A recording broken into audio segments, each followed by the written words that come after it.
Stand outside the main entrance of the Jagannath Temple in Puri, and the first thing you notice is the sound. The roar of the nearby ocean is absolutely constant, echoing against the massive entranceway and the crowded streets. But look up at the top of the highest spire, and the logic of the coast seems to flip. While the wind at ground level blows one way, the temple's flag flutters in the exact opposite direction. Every single day, a priest makes the unassisted climb to the peak to replace it. Observe the sky directly above the temple domes, and the patterns change again.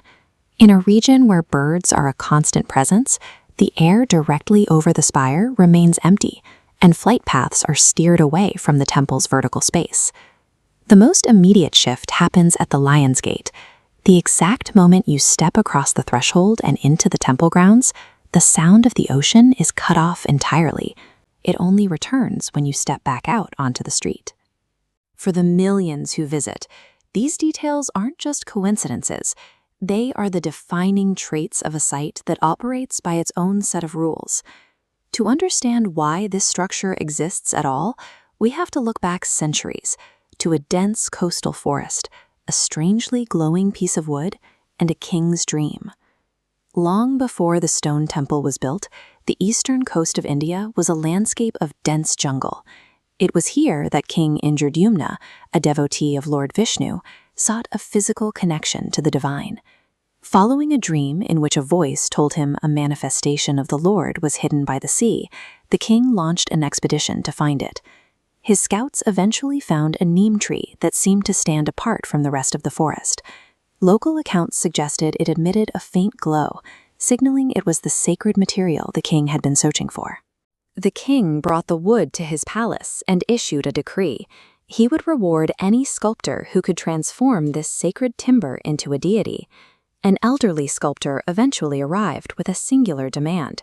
He would build the idols, but only if he were locked inside a room with the wood, undisturbed until the work was complete. The king agreed, beginning a period of isolation that would test the royal household's resolve. For days, the sounds of carving and hammering echoed through the palace, but eventually the relentless noise stopped completely. The silence from behind the locked door lasted long enough to cause alarm. Fearing the sculptor had passed away, the king broke his promise and ordered the door opened. The room was empty. The sculptor had vanished, leaving behind 3 wooden figures, Jagannath, Balabhadra, and Subhadra. They were stark and unconventional, missing hands and feet, with large, unblinking eyes.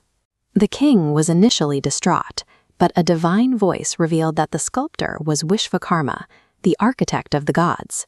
The voice explained that these incomplete forms were exactly how the deity intended to be worshipped. With the understanding that these forms were intentional, the king began construction on the massive stone complex that now houses them, ensuring these specific figures remained the heart of the temple. This origin story still drives the scale of modern devotion in Puri.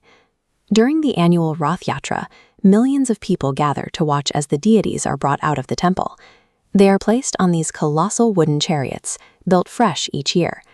For many, the simple act of pulling the ropes to move these structures is a way to physically demonstrate their faith and seek purification. While the festival draws the world's attention, the temple's daily operation is equally massive. Its kitchen is one of the largest in existence, preparing food for thousands of visitors every single day.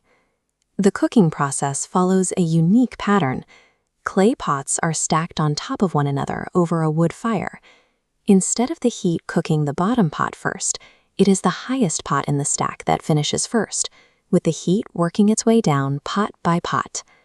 The kitchen also manages a strange balance of supply. No matter how many people arrive, the food never runs out during the day, yet it is entirely finished the moment the temple gates close for the night. These daily rhythms mean the temple isn't just a monument to the past, it is a functioning part of the lives of the people who maintain it. At night, as the bells ring and the ocean waves continue to crash outside the walls, the atmosphere inside the temple remains focused and quiet. The story that began with a single piece of wood in a coastal forest is still being told through the same rituals and the same unique forms housed within these stones. The enduring nature of the Jagannath Temple isn't found in a single mystery, but in the fact that thousands of years later, people still come to this shore to stand exactly where King Indradumna stood.